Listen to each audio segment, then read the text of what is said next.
Gracia y paz, amados hermanos, bienvenidos en esta oportunidad para que juntos nos deleitemos y disfrutemos de un precioso sermón que fue predicado por nuestro hermano en la fe, el pastor Charles Haddon Spurgeon, quien se encuentra ya descansando, se encuentra gozando en la misma presencia de su Señor y Salvador, el Señor Jesucristo. Y este mensaje lleva como título Una defensa del calvinismo. Prestemos atención. Es algo grandioso poder comenzar la vida cristiana creyendo en una doctrina buena y sólida. Algunas personas han recibido 20 evangelios diferentes en un número igual de años. ¿Cuántos evangelios más aceptarán antes de llegar al fin de su camino? Sería difícil de predecir. Le doy gracias a Dios porque me enseñó desde temprano el Evangelio y he estado tan perfectamente satisfecho con ese Evangelio que no quiero conocer ningún otro. El cambio constante de credo es una pérdida segura. Si un árbol de manzanas tiene que ser arrancado 2 o 3 veces al año, no se requiere construir una bodega muy grande para almacenar sus manzanas. Cuando la gente siempre está cambiando sus principios doctrinales, muy probablemente no producirá mucho fruto para la gloria de Dios. Es bueno que los jóvenes creyentes comiencen con un firme entendimiento de esas grandiosas doctrinas fundamentales que el Señor ha enseñado en su palabra. Si yo creyera lo que algunos predican acerca de una salvación temporal y falsa, que solo dura por un tiempo, escasamente estaría agradecido por ella. Pero cuando sé que a quienes Dios salva, Él los salva con una salvación eterna, cuando sé que Él les da una justificación eterna, cuando sé que los establece sobre un fundamento eterno de amor eterno y que Él los llevará a su reino eterno, oh, entonces sí me maravilla y me sorprende que una bendición así me haya sido otorgada a mí. Haz una pausa, alma mía, adora y asómbrate. Pregunta, oh, ¿por qué tanto amor por mí? La gracia me ha contado entre el número de los miembros de la familia del Salvador. Aleluya. Gracias, eternamente gracias sean dadas a ti. Yo supongo que habrá personas cuyas mentes se inclinan de manera natural hacia la doctrina del libre albedrío. Yo solo puedo decir que mi mente también se inclina de manera muy natural, pero hacia las doctrinas de la gracia soberana. Algunas veces cuando veo en la calle a algunos de los personajes más malvados, siento como si mi corazón fuera a estallar en lágrimas de gratitud, porque Dios nunca me ha permitido actuar de la manera que ellos lo han hecho. He pensado que si Dios me hubiera dejado solo y no me hubiera tocado por su gracia, cuán grande pecador hubiera resultado yo. Hubiera corrido hasta los últimos límites del pecado y me hubiera zambullido en las propias profundidades del mal. No me habría detenido ante ningún vicio o insensatez si Dios no me hubiese detenido. Siento que yo hubiese sido un verdadero rey de los pecadores si Dios me hubiera dejado solo. No puedo entender por qué razón he sido salvado, excepto sobre la base que Dios quiso que así fuera. A pesar de todo mi esfuerzo, no puedo descubrir ningún tipo de razón dentro de mí que justifique que yo sea partícipe de la gracia divina. Si en este momento estoy con Cristo, se debe solamente a que Cristo Jesús puso su voluntad en mí, y esa voluntad era que yo debía estar con Él allí donde Él está y que yo compartiera de su gloria. No puedo poner la corona en ninguna otra parte sino sobre la cabeza de Él, cuya gracia poderosa me ha salvado de descender al abismo.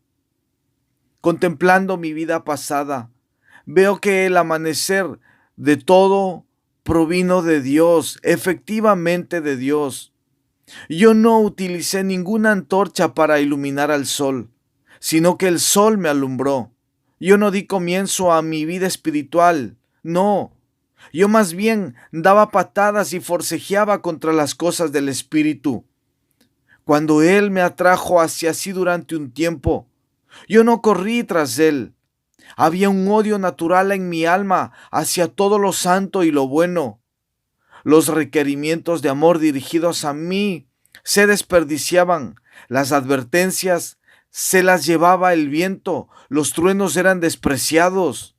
En cuanto a los susurros de su amor, ellos eran rechazados como si fuesen menos que nada y vanidad. Pero ahora puedo decir que estoy seguro que en lo que a mí concierne, Él solamente es mi salvación. Fue Él quien hizo volver mi corazón y me hizo ponerme de rodillas ante Él. Ciertamente, yo puedo decir, conjuntamente con Doddridge y Toplady, la gracia enseñó a mi alma a orar e hizo que mis ojos derramaran lágrimas. Y llegando a este punto, puedo agregar, únicamente la gracia me ha preservado hasta ahora y no permitirá que me aleje. Puedo recordar muy bien la manera en que aprendí las doctrinas de la gracia en un solo instante. Nací arminiano como todos nosotros. Lo solemos por naturaleza. Todavía creía en las viejas cosas que había escuchado continuamente desde el púlpito y no veía la gracia de Dios. Cuando veía a Cristo pensaba que yo lo estaba haciendo todo por mí mismo y que aunque yo buscaba al Señor, sinceramente no tenía la menor idea de que el Señor me estaba buscando a mí. Yo no creo que el joven converso esté consciente de esto al inicio. Puedo recordar exactamente el día y la hora cuando recibí por primera vez en mi alma esas verdades, cuando fueron grabadas en mi corazón con un hierro candente, como dice John Bunyan. Y puedo recordar cómo sentí que había crecido súbitamente de ser un niño para convertirme en un hombre adulto, que había logrado progresar en el conocimiento de la Escritura al haber encontrado de una vez por todas la clave de la verdad de Dios. Una noche de un día de la semana, cuando me encontraba en la casa de Dios, no estaba concentrado en el sermón del predicador, pues no creía lo que decía. Entonces me vino un pensamiento: ¿cómo llegaste a ser un cristiano? Y yo busqué al Señor, pero ¿cómo fue que comenzaste a buscar al Señor? La verdad pasó por mi mente en un instante como un relámpago. Yo no hubiera buscado al Señor sin haber recibido previamente una influencia que me hiciera buscarlo. Yo oré, pensé yo, pero entonces me pregunté, ¿cómo fue que comencé a orar? Fui inducido a orar al leer las Escrituras. ¿Y cómo fue que comencé a leer las Escrituras? Es cierto que las leí, pero ¿qué fue lo que me llevó a leerlas? Entonces, en un instante, pude ver que Dios está en el fondo de todo y que Él era el autor de mi fe. Y así la doctrina de la gracia completa se abrió ante mí, y de esa doctrina no me he apartado hasta este día, y deseo que mi confesión constante sea esta: yo atribuyo mi cambio eternamente a Dios. Una vez asistí a un servicio donde el texto era precisamente: Él nos elegirá nuestras heredades. Y el buen hombre que ocupaba el púlpito era algo más que un pequeño arminiano. Por lo tanto, cuando comenzó dijo: este pasaje se refiere enteramente a nuestra herencia temporal. No tiene absolutamente nada que ver con nuestro destino eterno, pues no queremos que Cristo elija por nosotros en asuntos relacionados con el cielo o el infierno, dijo. Es tan sencillo y fácil que cualquier hombre que tenga una partícula de sentido común elegirá el cielo, y cualquier persona será lo suficientemente inteligente para evitar el infierno. No tenemos ninguna necesidad de una inteligencia superior o de un ser más grande que elija el cielo o el infierno por nosotros. Eso se deja a nuestro libre albedrío y se nos ha dado suficiente sabiduría y los medios que son suficientemente correctos para juzgar por nosotros mismos. Y por lo tanto, como dedujo muy lógicamente, no hay ninguna necesidad, ni que Jesucristo ni nadie más elija por nosotros. Dijo que nosotros podíamos elegir nuestra herencia por nosotros mismos sin ayuda de nadie. Ah, pensé, mi buen hermano, puede ser cierto que podamos, pero creo que necesitamos algo más que sentido común antes que debamos elegir correctamente. En primer lugar, permítanme preguntar, ¿acaso no debemos admitir todos nosotros una providencia que gobierna todo y el decreto de la mano del Señor en relación a los medios por los que venimos a este mundo? Esos hombres que piensan que después somos entregados a nuestro propio libre albedrío para elegir que esto o lo otro dirija nuestros pasos, deben admitir que nuestra entrada al mundo no fue por nuestra propia voluntad, sino que Dios tuvo que elegir por nosotros en ese momento.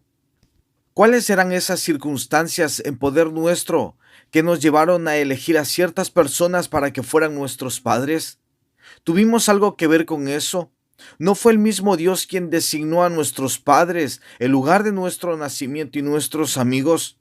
¿No pudo Dios haber causado que yo naciera con la piel de un Hotentote, pueblo nómada que vive en Namibia, traído al mundo por una madre sucia que me alimentara en su kraal, choza redonda africana, y me enseñara a inclinarme ante dioses paganos, de la misma manera que me pudo haber dado una madre piadosa, que cada mañana y cada noche se pusiera de rodillas para orar por mí?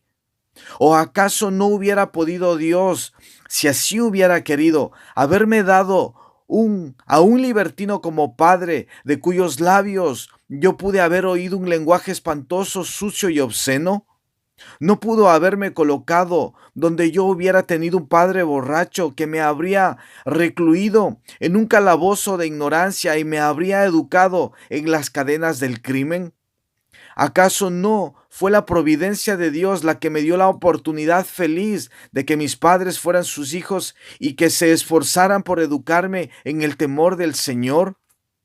John Newton solía contar una fantástica historia y se reía de ella también, acerca de una buena mujer que con el objeto de demostrar la doctrina de la elección decía: «Ah, Señor, Dios debe haberme amado antes que yo naciera, pues de otra forma no podría haber visto nada en mí que se pudiera amar después». Estoy seguro que eso es cierto en mi caso. Yo creo en la doctrina de la elección porque estoy absolutamente seguro que si Dios no hubiera elegido, yo nunca lo hubiera elegido a Él. Y estoy seguro que Él me eligió antes que yo naciera, pues de otra forma Él nunca me habría elegido después. Él debe haberme elegido antes por razones desconocidas para mí, pues yo nunca podría encontrar alguna razón en mí mismo que justifique la razón, porque Él me miró con un amor especial, de tal manera que me veo forzado a aceptar esa grandiosa doctrina bíblica. Recuerdo a un hermano arminiano que me decía que él había leído las Escrituras más de 20 veces y no había encontrado en ella la doctrina de la elección. Añadió que las habría encontrado si hubiera estado allí, pues él leía la palabra estando de rodillas. Yo le dije: «Yo creo que tú lees la Biblia en una postura muy confortable, y si la hubieras leído sentado en tu butaca, habrías tenido una mejor posibilidad de entenderla. Ciertamente debes orar, y entre más ores, mejor. Pero hay una cierta superstición involucrada en pensar que hay algo en la postura que el hombre adopte para leer la Biblia. Y en cuanto a leer las Escrituras de manera completa 20 veces sin haber encontrado nada acerca de la doctrina de la elección, Lo sorprendente hubiera sido que hubieras encontrado algo. Tú debes haber galopado en tu lectura a tal velocidad que hubiera sido imposible que tuvieras una idea inteligible del significado de las Escrituras. Verdaderamente sería maravilloso ver un río que se alza sobre la tierra con todo su pleno cauce. ¿Qué sería contemplar un vasto manantial del cual surgen espumeantes todos los ríos de la tierra, 1 millón de ellos nacidos juntos? ¿Qué visión sería? ¿Quién pudiera concebirlo? Y sin embargo, el amor de Dios es esa fuente de la cual surgen todos los ríos de la misericordia que a lo largo de todos los tiempos han alegrado a nuestra raza. Todos los ríos de la gracia en el tiempo aquí y en la gloria venidera. Alma mía, ponte junto a esa fuente y adora y da grandeza por toda la eternidad a Dios nuestro Padre que nos ha amado. En el principio, cuando este grandioso universo permanecía en la mente de Dios, como los bosques por nacer están contenidos en la copa de una botella, mucho antes que los ecos despertaran a las soledades, antes que las montañas fueran levantadas, mucho antes que la luz cruzara como relámpago a través del cielo, Dios amó a sus criaturas elegidas. Antes que hubiera algún ser creado, cuando el éter todavía no era abanicado por el ala de un ángel, cuando no había absolutamente nada excepto Dios que estaba solo, aún entonces, en esa soledad de la deidad y en esa honda quietud y profundidad, su corazón se movía por amor hacia sus elegidos. Sus nombres estaban escritos en su corazón y ya entonces eran muy queridos por su alma. Jesús amó a su pueblo antes de la fundación del mundo, ya desde la misma eternidad. Y cuando me llamó por su gracia, Él me dijo: con amor eterno te he amado, por tanto te prolongué mi misericordia. Y luego, en la plenitud del tiempo, Él me compró con su sangre. Él dejó que su corazón se vaciara en una profunda herida abierta por mí mucho antes de que yo lo amara. Sí, cuando Él vino a mí por primera vez, ¿acaso yo no lo menosprecié? Cuando Él tocó a la puerta y solicitó entrar, no corrí y lo agravié a pesar de su gracia. Puedo recordar que muy a menudo hice esto hasta que finalmente, por el poder de su gracia eficaz, Él dijo: debo entrar, voy a entrar. Y luego Él cambió mi corazón y me hizo amarlo. Pero hasta ahora yo lo habría resistido si no hubiera sido por su gracia. Bien, puesto que Él me compró cuando yo estaba muerto en pecados, ¿no se deduce de eso como una consecuencia necesaria y lógica que Él tuvo que amarme primero? ¿Acaso mi Salvador murió por mí porque yo creí en Él? No. En aquel entonces yo no existía. En aquel entonces yo no tenía un ser. ¿Pudo entonces el Salvador haber muerto porque yo tenía fe cuando yo mismo no había nacido? ¿Pudo haber sido eso posible? ¿Pudo haber sido eso el origen del amor del Salvador por mí? Oh, no. Mi Salvador murió por mí antes de que yo tuviera fe. Pero dirá alguno: Él vio por anticipado que tú tendrías fe y por lo tanto Él te amó. ¿Qué vio anticipadamente acerca de mi fe? ¿Vio anticipadamente que yo obtendría esa fe por mí mismo y que yo creería en Él por mis propios medios? No. Cristo no pudo ver eso anticipadamente, pues ningún cristiano puede afirmar jamás que la fe vino espontáneamente sin el don y sin la obra del Espíritu Santo. Me he reunido con un gran número de creyentes y he hablado con ellos acerca de este asunto, pero no he conocido a ninguno que pudiera poner la mano sobre su corazón y decir: yo creí en Jesús, sin la ayuda del Espíritu Santo. Yo estoy atado a la doctrina de la depravación del corazón humano, porque me veo a mí mismo depravado en mi corazón y percibo pruebas diarias que en mi carne no habita nada bueno. Si Dios entrara en un pacto con el hombre caído, el hombre es una criatura tan insignificante que tendría que ser un acto de condescendencia lleno de gracia de parte del Señor. Pero si Dios entrara en un pacto con el hombre pecador, ese pecador es una criatura tan ofensiva que tiene que ser un acto de gracia pura, libre, rica y soberana de parte de Dios. Cuando el Señor entró en un pacto conmigo, estoy seguro que fue solamente por gracia y solamente por gracia. Cuando recuerdo que mi corazón era una guarida de bestias y aves inmundas, y cuán terca era mi voluntad sin regenerar, cuán obstinada y rebelde en contra de la soberanía del gobierno divino.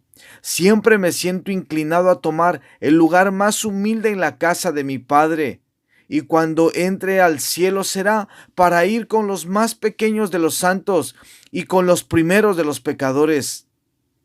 El ya fallecido y lamentado señor Denham ha puesto el pie de su retrato en un texto muy admirable: la salvación es del Señor.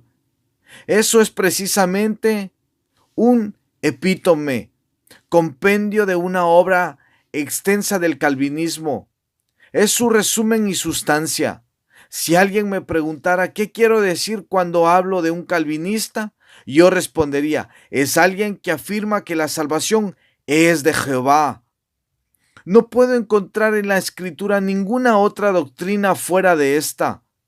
Es la esencia de la Biblia. Él solamente es mi roca y mi salvación.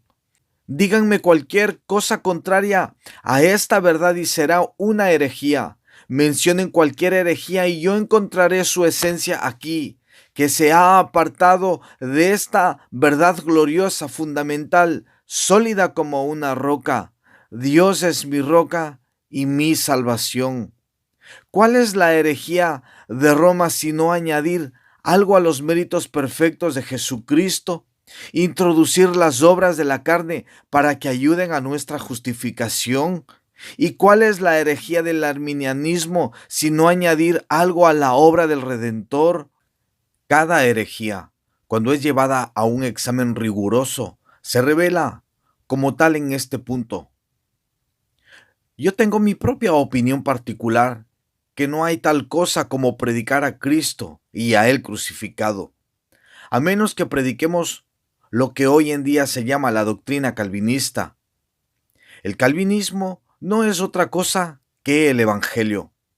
No creo que podamos predicar el Evangelio si no predicamos la justificación por la fe, sin obras, ni a menos que prediquemos la soberanía de Dios en su dispensación de la gracia, ni a menos que exaltemos el amor que elige y que no se puede cambiar, eterno, inmutable y conquistador del Señor.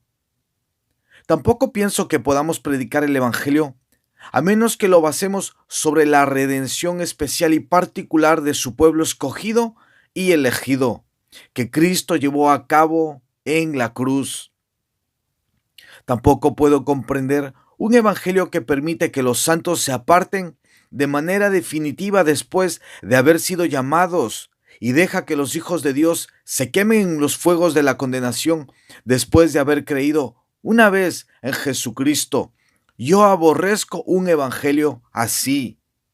Si alguna vez sucediera que las ovejas de Cristo pudieran apostatar, ¡ay! Mi alma débil y voluble se perdería 1000 veces cada día.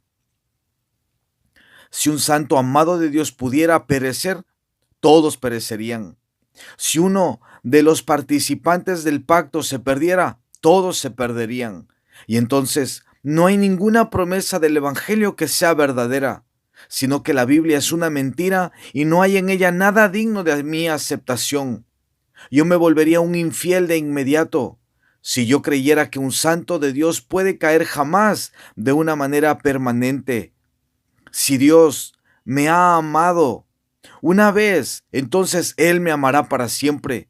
Dios tiene una mente directora. Él arregló todo en su gigantesco intelecto mucho antes de hacerlo. Y habiéndolo establecido una vez, nunca va a alterarlo. Esto será hecho, dice Él, y la mano de hierro del destino lo anota y sucede.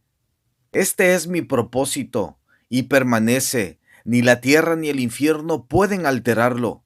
Este es mi decreto, dice Él. Promúlguenlo, ustedes, santos ángeles. Arránquenlo de la puerta del cielo, demonios, si pueden.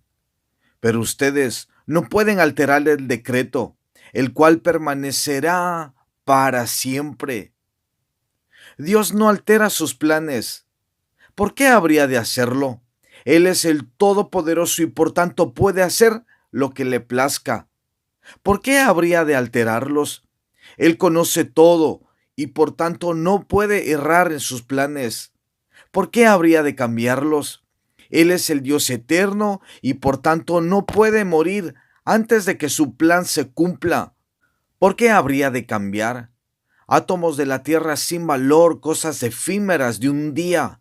Ustedes insectos que se arrastran en esta hoja de laurel de la existencia. Ustedes pueden cambiar sus planes, pero Él nunca, nunca cambiará los suyos. Me ha dicho que su plan es salvarme. Si es así, yo estoy seguro para siempre. Mi nombre de las palmas de sus manos no podrá borrar la eternidad. Grabado permanece en su corazón con las marcas de la gracia indeleble. Yo no sé cómo se las arreglan algunas personas para ser felices cuando creen que un cristiano puede caer de la gracia. Debe ser una cosa muy loable en ellos poder sobrevivir cada día sin desesperar. Si yo no creyera en la doctrina de la perseverancia final de los santos, yo pienso que sería el más miserable de los hombres, pues no tendría ninguna base de consuelo. No podría decir, independientemente de la condición de mi corazón, que yo sería como una fuente de agua cuyo suministro no se iba a acabar. Más bien debería ser la comparación con una fuente intermitente que se puede detener súbitamente o un estanque acerca del cual yo no podría estar seguro que siempre estará lleno. Yo creo que los cristianos más felices y verdaderos son aquellos que no se atreven a dudar de Dios nunca, sino que aceptan su palabra de la manera tan sencilla como es revelada y creen en ella y no hacen ninguna pregunta, simplemente tienen la certeza que si Dios lo ha dicho, debe ser así. Yo doy mi testimonio voluntariamente que yo no tengo ninguna razón, ni siquiera la menor sombra de razón para dudar de mi Señor, y reto al cielo y a la tierra y al infierno que traigan alguna prueba de que Dios dice cosas falsas. Desde las profundidades del infierno llamó a los demonios y de la tierra llamó a los creyentes afligidos y atribulados y también apeló al cielo y retó a todo el ejército formado por quienes han sido lavados por la sangre. Y en esas tres categorías no se podrá encontrar a nadie que pueda dar testimonio en contra de la fidelidad de Dios o que debilite su demanda de que sus siervos confíen en Él. Hay muchas cosas que pueden ocurrir o no, pero yo sé que esto va a suceder. Él presentará mi alma sin mancha y perfecta ante la gloria de su rostro, con gozos divinamente grandiosos. Todos los propósitos del hombre han sido derrotados, mas no así los propósitos de Dios. Las promesas de los hombres pueden ser incumplidas, muchas de ellas son hechas para romperse, pero todas las promesas de Dios serán cumplidas. Él es un hacedor de promesas, pero nunca ha sido un incumplidor de promesas. Él es un Dios que guarda sus promesas y cada uno de los miembros de su pueblo comprobará que así es. Esta es mi confianza personal y agradecida. Jehová cumplirá su propósito en mí, que soy indigno y estoy perdido y arruinado. Él, sin embargo, me salvará. Y yo en medio de la multitud lavada con la sangre, ondearé la palma y llevaré la corona, y seré un vencedor que grita de júbilo. Voy a un lugar que el arado de la tierra no ha removido nunca, que es más verde que los mejores pastos verdes de la tierra y más fértil que las más abundantes cosechas que se han visto aquí. Voy a un edificio de una arquitectura más imponente que cualquiera construida por los hombres. No es de diseño mortal, es de Dios un edificio, una casa no hecha de manos, eterna en los cielos. Todo lo que sabré y gozaré en el cielo me será dado por el Señor y diré, cuando al fin me presente ante Él, toda la obra la coronará de gracia a través de días sin fin. Coloca en el cielo la última piedra y merece toda la alabanza. Yo sé que hay personas que piensan que es necesario para su sistema de teología limitar el mérito de la sangre de Jesús. Si mi sistema de teología necesitara de una limitación así, yo la arrojaría a los vientos. Yo no me atrevo a permitir que ese pensamiento encuentre albergue en mi mente. Parece un pariente cercano de la blasfemia. En la obra consumada de Cristo, yo veo un océano de mérito. Mi sonda no encuentra fondo, mi ojo no puede avistar la costa. Debe haber suficiente eficacia en la sangre de Cristo, si Dios así lo hubiera querido, para haber salvado no solo a todos en este mundo, sino a todos en 10,000 mundos, si hubieran transgredido la ley de su Hacedor. Una vez que se introduce la infinitud en este asunto y el concepto de límite queda eliminado, teniendo como ofrenda a una divina persona, no es consistente concebir un valor limitado. Los límites y las medidas son términos implacables al sacrificio divino. La intención del propósito divino fija los límites de la aplicación de la ofrenda infinita, pero no la cambia convirtiéndola en una obra finita. Piensen en todas las personas sobre los que Dios ha derramado su gracia. Piensen en las incontables multitudes en el cielo. Si fueran llevados allí hoy, encontrarían que es más fácil contar las estrellas o las arenas del mar que contar las multitudes que hay ante el trono aún ahora. Han venido del este y del oeste, del norte y del sur, y están sentados con Abraham y con Isaac y con Jacob en el reino de Dios. Además de los que están en el cielo, piensen en los que están en la tierra. Bendito sea Dios, sus elegidos en la tierra se cuentan por millones. Creo que vienen días más brillantes que estos, cuando habrá multitudes sobre multitudes que serán llevadas a conocer al Salvador y a gozarse en Él. El amor del Padre no es solo para unos cuantos, sino para una compañía sumamente grande. Una gran multitud, la cual nadie puede contar, será reunida en el cielo. Un hombre puede calcular cifras muy elevadas. Pongan a trabajar sus computadoras, las más poderosas calculadoras, y pueden hacer cálculos muy complicados, pero solo Dios, y Dios únicamente puede contar la multitud de sus redimidos.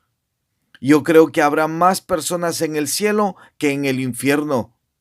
Si alguien me preguntara, ¿por qué pienso así?, yo respondería, porque Cristo, en todas las cosas, en todo tiene la preeminencia, y yo no puedo concebir ¿Cómo él podría tener la preeminencia si hubiera más personas en los dominios de Satanás que en el paraíso? Además, yo no he leído en ninguna parte que habrá una grande muchedumbre en el infierno que nadie puede contar.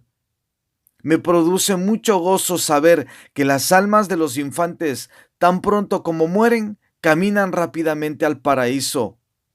Piensa cuán grande multitud de ellos hay. Luego, ya están en el cielo incontables millones de los espíritus de los hombres justos hechos perfectos, los redimidos de todas las naciones y tribus y pueblos y lenguas hasta este momento. Y vienen mejores épocas, cuando la religión de Cristo será universal. Él reinará desde un polo hasta el otro, con dominio ilimitado.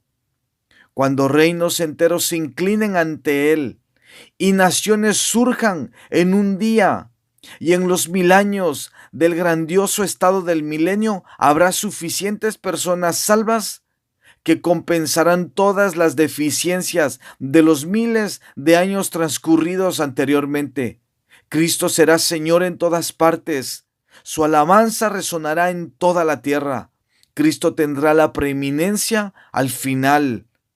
Su cortejo será mucho más largo que aquel que acompañará la carroza del sombrío monarca del infierno. Algunas personas aman la doctrina de la expiación universal porque dicen, es tan hermosa. Es una idea maravillosa que Cristo haya muerto por todos los hombres. Esta doctrina es adecuada, dicen, a los instintos de la humanidad. Hay algo en ella llena de gozo y belleza, admito que lo hay, pero la belleza puede estar a menudo asociada con la falsedad. Hay mucho que yo puedo admirar en la teoría de la redención universal, pero solo voy a demostrar que su posición está necesariamente involucrada en ella. Si Cristo hubiera tenido en la cruz la intención de salvar a todos los hombres, eso quiere decir que Él pretendía salvar a esos que están perdidos antes de su muerte. Si la doctrina es verdadera, que Él murió por todos los hombres, entonces Él murió por algunos que estaban en el infierno antes que Él viniera a este mundo, pues sin duda ya había entonces millones de millones allí, que habían sido arrojados a ese lugar por sus pecados. Va de nuevo.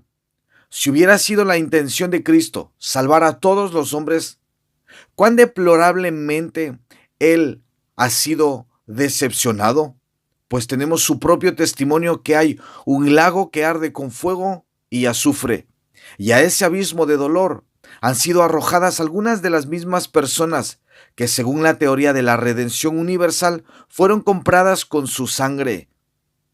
Esa concepción me parece a mí 1000 veces más repulsiva que cualquiera de esas consecuencias que se dicen asociadas a la doctrina calvinista y cristiana de la redención particular.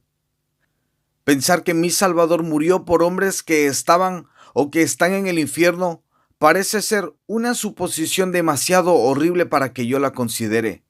Imaginar por un instante que Él fue el sustituto de todos los hijos de los hombres y que Dios, habiendo castigado primero al sustituto, después castigó a los propios pecadores, parece estar en conflicto con todas mis ideas acerca de la justicia divina.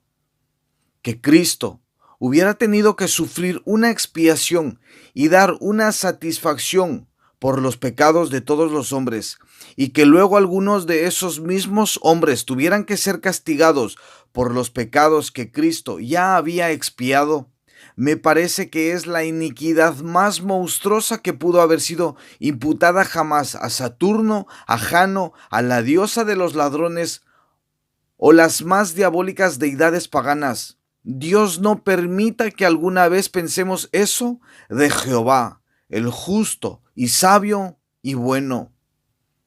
No hay ninguna alma viviente que sostenga más firmemente las doctrinas de la gracia que yo.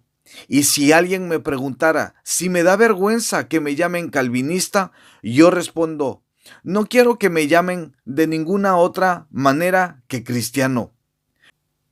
Pero si me preguntan, ¿sostienes tú las perspectivas doctrinales que sostuvo Calvino? Yo replico que en general las sostengo y me alegra confesarlo.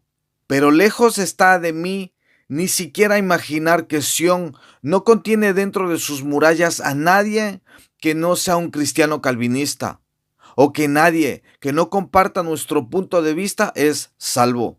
Se han dicho las cosas más atroces acerca del carácter y de la condición espiritual de Juan Wesley, el príncipe moderno de los arminianos.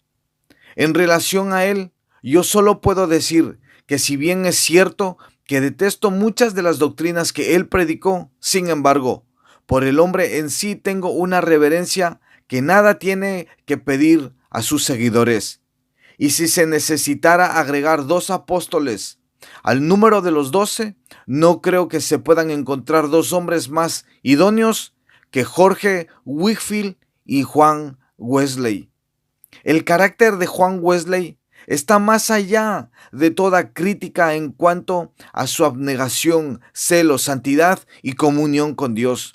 Él vivió muy por encima del nivel ordinario de los cristianos comunes y fue alguien del cual el mundo no era digno. Creo que hay multitudes de hombres que no pueden ver estas verdades del calvinismo, o por lo menos no pueden verlas de la manera que las presentamos, y que sin embargo han recibido a Cristo como su Salvador y son tan amados por el corazón del Dios de la gracia como el calvinista más ortodoxo en el cielo o fuera de él. No creo que difiero con ninguno de mis hermanos hipercalvinistas en relación a lo que creo, pero tengo diferencias con ellos en relación a lo que ellos no creen. Yo no sostengo nada menos de lo que ellos sostienen, pero sí sostengo más de lo que ellos, y pienso que un poco más de la verdad revelada en las Escrituras. No solo hay unas pocas doctrinas cardinales con las cuales podemos conducir nuestro barco hacia el norte o hacia el sur, este u oeste, pero conforme estudiamos la palabra, comenzamos a aprender algo acerca del noroeste y del noreste. Y todo lo demás que está entre 4 puntos cardinales. El sistema de la verdad revelada en las Escrituras no es simplemente una línea recta, sino 2. Ningún hombre alcanzará una perspectiva correcta del Evangelio hasta que sepa cómo ver esas 2 líneas simultáneamente.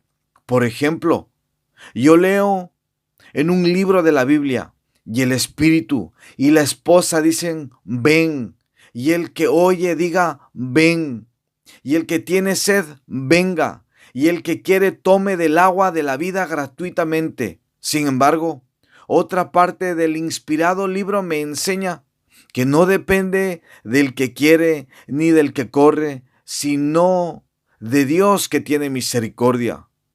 Veo en un lugar a Dios presidiendo en misericordia sobre todas las cosas y sin embargo no puedo evitar ver que el hombre actúa como se le da la gana y que Dios ha dejado sus acciones en gran medida a su propio libre albedrío. Ahora, si yo declarara que el hombre es tan libre de actuar y que no hay control de Dios sobre sus acciones, yo me estaría acercando peligrosamente al ateísmo. Pero si por otro lado yo declarara que Dios gobierna de tal manera sobre todas las cosas que el hombre no es lo suficientemente libre para ser responsable, me estaría aproximando casi simultáneamente al antinomianismo o al fatalismo. Que Dios predestina y que sin embargo el hombre es responsable son 2 hechos que muy pocos pueden ver claramente. Se cree que ambos términos son inconsistentes y contradictorios entre sí. Si luego yo encuentro que la Biblia enseña en una parte que todo ha sido ordenado previamente, eso es verdad. Y si encuentro en otra parte de la Escritura que el hombre es responsable por todas sus acciones, eso también es verdad. Es únicamente mi insensatez la que me lleva a imaginar que estas 2 verdades se pueden contradecir mutuamente alguna vez. Yo no creo que esas doctrinas puedan ser ligadas alguna vez para hacerlas una sola sobre algún yunque terrenal, pero ciertamente serán una sola doctrina en la eternidad. Hay dos líneas que son casi tan paralelas que la mente humana que las sigue hasta el punto más lejano nunca descubrirá que convergen, pero ciertamente convergen y se encuentran en un punto en la eternidad, cerca del trono de Dios, de donde surgen todas sus verdades. A menudo se afirma que las doctrinas que creemos tienden a llevarnos al pecado. He oído que se afirma de la manera más categórica que esas doctrinas elevadas que nosotros amamos y que nosotros encontramos en las Escrituras son doctrinas licenciosas. Yo no sé quién tendrá la dureza de hacer esa afirmación cuando ellos pueden ver que los hombres más santos han sido creyentes de esas doctrinas. Yo le pregunto a quien se atreve a decir que el calvinismo es una religión licenciosa. ¿Qué piensa del carácter de Agustín, o de Calvino, o de Whitefield, que en épocas sucesivas fueron los grandes exponentes del sistema de la gracia? ¿O qué dirá de los puritanos cuyos escritos están llenos de esas doctrinas? Si alguien hubiera sido un arminiano en aquellos días, hubiera sido considerado el más vil hereje viviente. Pero ahora se nos mira como a herejes y ellos son considerados ortodoxos. Hemos regresado a la vieja escuela. Podemos identificar nuestra ascendencia hasta los apóstoles. Es esa vena de la gracia inmerecida que corre a través del cuerpo de sermones de los bautistas, la que nos ha salvado como denominación. Si no hubiera sido por eso, no estaríamos donde nos encontramos hoy. Podemos extender una línea dorada hasta el propio Jesucristo a través de una santa sucesión de poderosos padres, y todos ellos sostuvieron esas gloriosas doctrinas. Y podríamos preguntar en relación a ellos, ¿dónde encontrarías hombres más santos y mejores en todo el mundo? Ninguna doctrina es tan calculada para preservar al hombre del pecado como la doctrina de la gracia de Dios. Quienes la han llamado una doctrina licenciosa no han sabido absolutamente nada acerca de ella. Pobres criaturas ignorantes, muy poco comprendían que su propio material, que es muy vil, es la doctrina más licenciosa bajo el cielo. Si conocieran la gracia de Dios en verdad, pronto verían que no hay nada que preserve de la mentira como el conocimiento que somos elegidos de Dios desde antes de la fundación del mundo.